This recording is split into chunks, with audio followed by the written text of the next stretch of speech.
महाराष्ट्र में भक्त हुए श्री त्रिलोचन जी,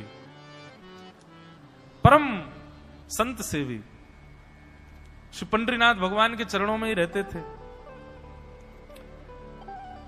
पति पत्नी दोनों निवास करते थे, उनके कोई संतान नहीं थी, तो इसलिए उन्होंने जीवन भर क्या नियम अपनाया कि जो भी धन आदि उनके पास था, जो भी वैभव था, उन्होंने वो पंढरपुर आने वाले वैष्णवों की सेवा में खर्च करने का उसका मन बनाया कि यहां इतने दर्शनार्थी आते हैं, सबका भोजन प्रसादी सामग्री हमारे घर में बना करेगी। तो श्री त्रिलोचन जी पंढरपुर आने वाले दर्शनार्थियों को घर बुलाकर के प्रेम से भोजन पवाते थे। और जितने भी दर्शनार्थी दर्शन करके पंढरपुर से जाते थे, वो अन्य संतों को कह देते, बोले कहां जा रहे हो? बोले पंढरपुर जा रहे हैं। बोले भैया पंढरपुर जा रहे हो तो त्रिलोचन जी के यहां जाना, उनके यहां भोजन प्रसादी बहुत बढ़िया संतों के अनुकूल बनाते हैं। बड़ी ख्याति हो गई महाराज जी, अब तो जितनी भीड़ पंढरपुर विठल मंदिर में, उतनी भीड़ त्रिलोचन जी के घर के बाहर संतों की, दर्शनार्थियों की, सब प्रसाद पाने के लिए जाते। त्रिलोचन जी और उनकी पत्नी बड़े प्रसन्न कि इतनी संतों की सेवा हम कर पा रहे हैं, ये हमारा सौभाग्य है। धीरे धीरे दोनों वृद्ध अवस्था को प्राप्त हो गए। दोनों वृद्ध हो गए तो अब इतनी सामग्री बना नहीं पाते, कोई सेवक नहीं था, स्वयं बनाते थे पति पत्नी मिलकर के। अब तो ऐसा हो जाता, कभी कभी दाल लग जाती, जल जाती, रोटियां सेकते तो रोटियां जल जाती। वृद्ध अवस्था, थक भी गए थे बहुत ज्यादा, तो प्रसाद पवाते तो थे, संत जन बेचारे प्रेम से स्वीकार तो करते, पर अब स्वाद नहीं होता था, तो बेचारे जैसा था उसको पाते, थोड़ा बहुत पा करके चले जाते। धीरे धीरे संतों का आगमन अब कम होने लगा। त्रिलोचन जी इस बात से बड़े परेशान हो गए, बोले भैया संत हमारे घर से आना बंद हो गए, हम क्या करें? तो श्री त्रिलोचन जी महाराज ने बाहर एक बड़ा सा कुछ होर्डिंग जैसा लगा दिया, उस पर लिख दिया कि अंदर कोई संत सेवा आदि के लिए एक सेवक की आवश्यकता है।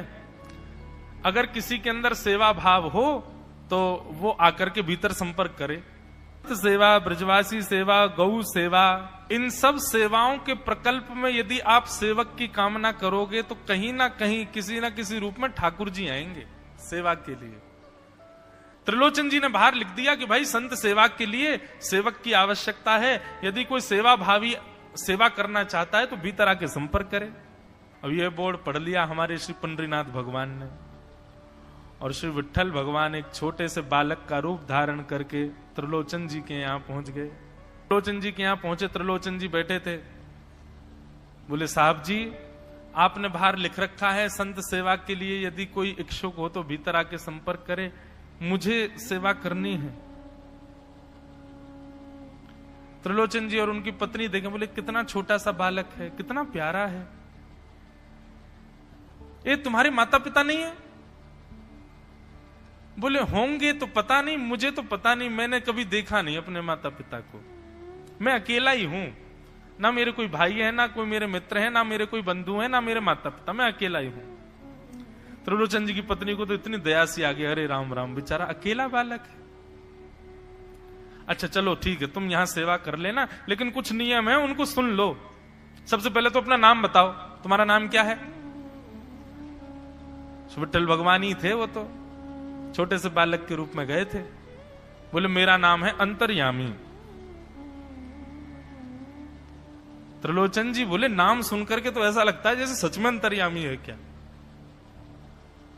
अच्छा बेटा अंतर्यामी, सेवा करोगे? बोले ये सेवा करना तो मेरा जन्म जन्मांतर का काम है, मैं यही तो करता हूं। संतों की सेवा करना, वैष्णवों की सेवा करना, भक्तों की रक्षा करना, ये मेरा जन्म सिद्ध अधिकार है, मैं इसी के लिए ही आता हूं। त्रिलोचन जी और उनकी पत्नी एक दूसरे का मुख देख करके बोले, नेक सा बालक है लेकिन बोलता कैसे है? ठाकुर जी तो सत्य बोल रहे थे। बोले अच्छा, सुबह एक सब्जी बनानी पड़ेगी, दाल बनानी पड़ेगी, और हमारे यहां लगभग 100-150 संत आते हैं, उनके हिसाब की रोटी बनानी पड़ेगी, और सब बेटा तुमको करना पड़ेगा, हम थोड़ा बहुत सहायता कर देंगे, हमसे ज्यादा बनता नहीं है, तुमको ही सब सिद्ध करना पड़ेगा। अंतर्यामी भगवान बोले बिल्कुल निश्चिंत रहो, हम खीर भी बनाएंगे, हम रबड़ी भी बनाएंगे, हम रायता भी बना दिया करेंगे। हम 2-4 सब्जी और बना दिया करेंगे। त्रिलोचन जी बोले नेक्स्ट सा बालक, सब जानते हो तुम? बोले हाँ, हमको सब आता है, दुनिया का कोई काम नहीं जो हमको नहीं आता हो। और सुनिए, झाड़ू पोंछा बर्तन भी कर देंगे हम। त्रिलोचन जी तो बड़े खुश हो गए, बहुत बढ़िया सेवक मिला यार, ये तो सब काम करता है। लेकिन भगवान बोले लेकिन अब हमारी शर्त सुनो। त्रिलोचन जी बोले तुम्हारी भी शर्त है? बोले हाँ। क्या शर्त है भैया?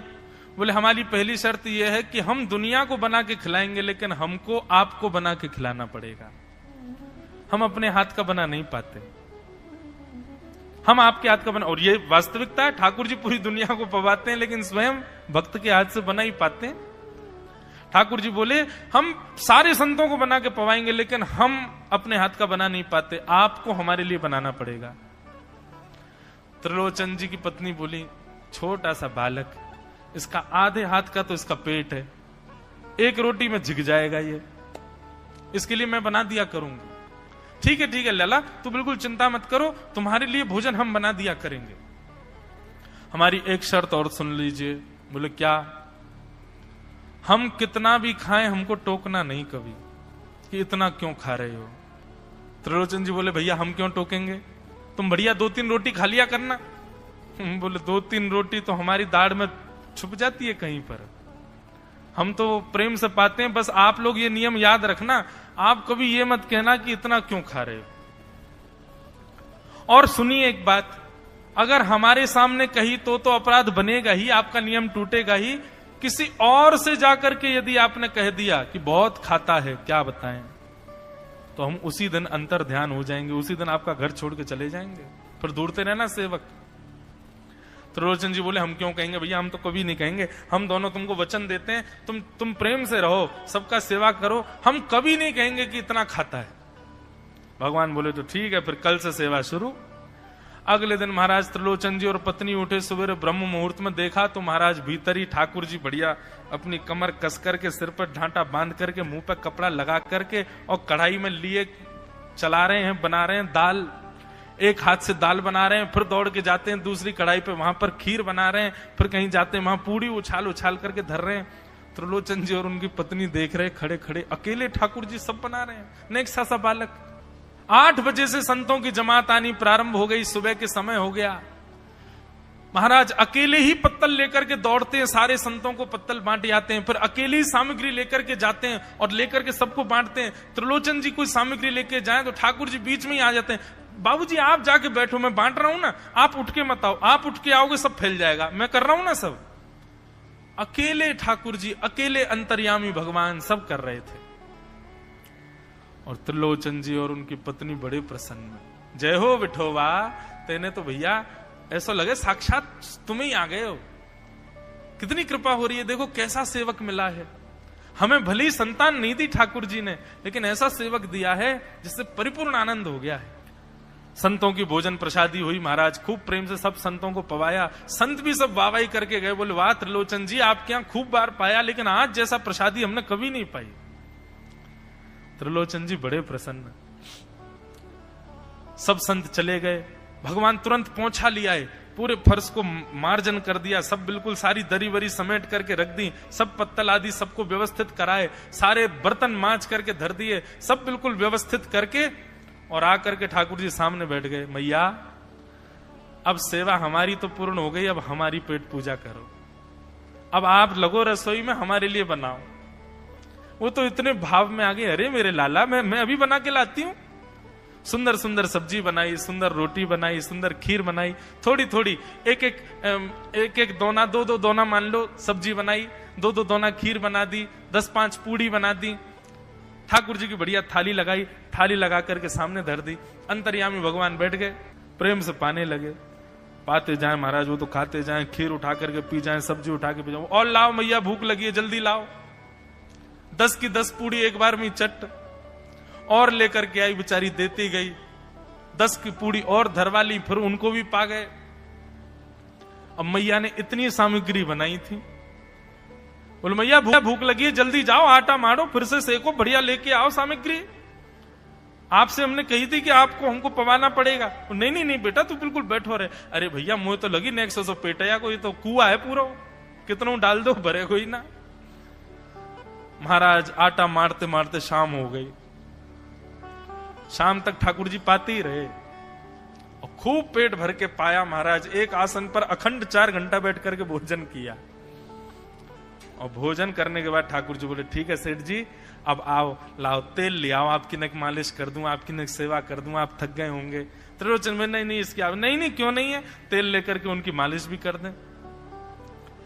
इस प्रकार चले। त्रिलोचन जी की पत्नी बेचारी पहले दिन तो कुछ नहीं बोली, दूसरे दिन भी कुछ नहीं बोली, तीसरे दिन उसके मन में आया, बोले ये क्या कर लिया हमने। सुबह जितना भोजन बनना चाहिए उतना तो ये अकेला ही पाता है। सुबह संतों का ये बना देता, पर शाम को इसके लिए जितना बनता वो संतों के बराबर ही बैठता है पूरा। त्रिलोचन जी कहते नहीं तुमको याद नहीं उसने कहा था कभी कहना नहीं है ऐसा। बोले हाँ नहीं मैं ध्यान रखूंगी, नहीं कहना है। लेकिन अंतर्यामी भगवान तो खूब प्रेम से घर के सारे काम कर रहे हैं उनके। महीना 1.5 महीना बीत गया, खूब आनंद से सेवा चल रही थी। एक दिन त्रिलोचन जी की पत्नी पड़ोस में किसी के पास बैठी थी, तो पड़ोसी तो होते ही हैं सब घर के बात बोलने वाले, उन्होंने कह दी, बोले कि आपके घर में तो आजकल बड़ी खुशहाली आ गई है। त्रिलोचन जी को देखा, चेहरे पे कैसा तेज आ गया, लाल लाल टमाटर जैसे गाल हो गए उनके। बोले अरे वो आया है ना अंतर्यामी सेवक हमारा, बहुत सेवा करता है, प्रसादी वगैरह सब वही बनाता है, फिर मालिश करता है उनकी, बढ़िया बढ़िया उनके लिए जूस निकालता है, बढ़िया उनको सब भोजन पानी पवाता है, इसलिए इस वजह से त्रिलोचन जी बढ़िया। वो त्रिलोचन जी तो बढ़िया हो गए, तुम सूख गई हो, तुम इतनी पतली दुबली क्यों हो गई, मेरा दुख कौन जाने। वो सबकी सेवा करता है पर अपनी सेवा मुझसे करवाता है। अरे छोटा सा तो है, ऐसे मटक मटक के जाता है, हम तो उसको देखने के लिए खड़े रहते बाहर, कैसे बढ़िया लगता है। कई लोग तो देखने ही आते हैं उसको कि कैसे सब्जी परोस रहा है, कैसे पूड़ी परोस रहा है, कितना सुंदर लगता है।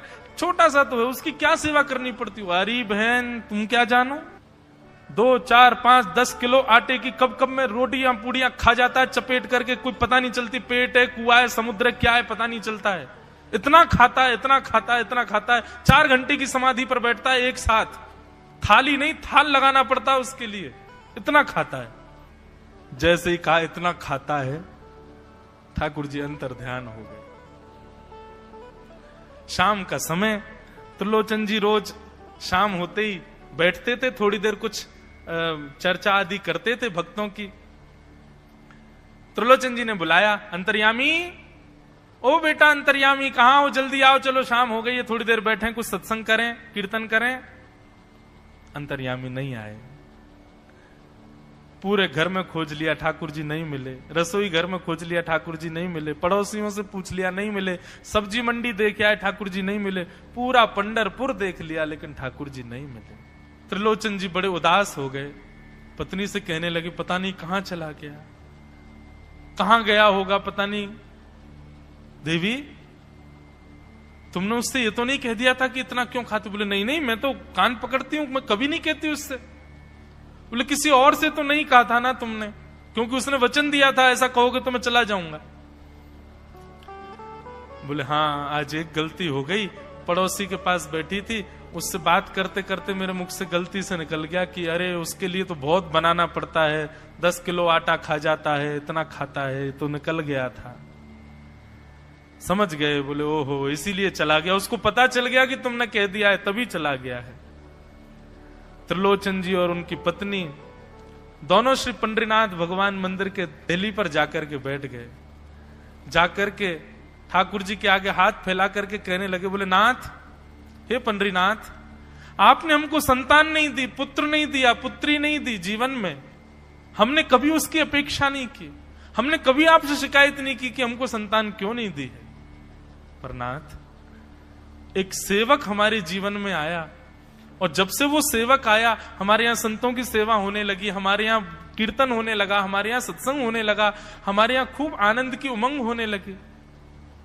उस सेवक ने हमको आपसे और प्रेम करवा दिया। ठाकुर जी, हम आज आपसे दोनों भीख मांग रहे हैं, हमें कुछ मत दीजिए, आप भी मत मिलिए हमको इस जन्म में, लेकिन हमारे उस सेवक अंतर्यामी को हमको वापस कर दीजिए भगवान। वो जहां कहीं भी हो उसको वापस भेज दो हमारे पास। ऐसा कहकर के रुदन करने लगे, नेत्रों से आंसू गिरने लगे, चरणों में प्रणाम करके श्री पंडरीनाथ भगवान को रुदन करने लगे त्रिलोचन जी और उनकी पत्नी। इतने में ही स्वर सुनाई दिया, बाबूजी। अंतर्यामी का स्वर सुनते ही पीछे मुड़ करके देखा तो पीछे तो कोई दिखा नहीं।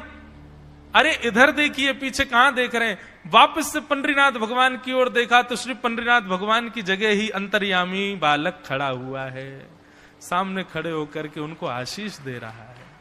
त्रिलोचन जी तो भाव विह्वल हो गए, बोले कैसी कृपा नाथ आपकी। बोले आप ही थे क्या? बोले तो इतनी अच्छी संत सेवा, इतनी अच्छी खीर, इतनी अच्छी पूड़ी, इतनी अच्छी सब्जी, और आपकी जो सेवा और इतने अच्छे अच्छे सत्संग कीर्तन, ये मेरे अलावा कौन कर सकता है? संतों की सेवा तो मैं ही करता हूं ना।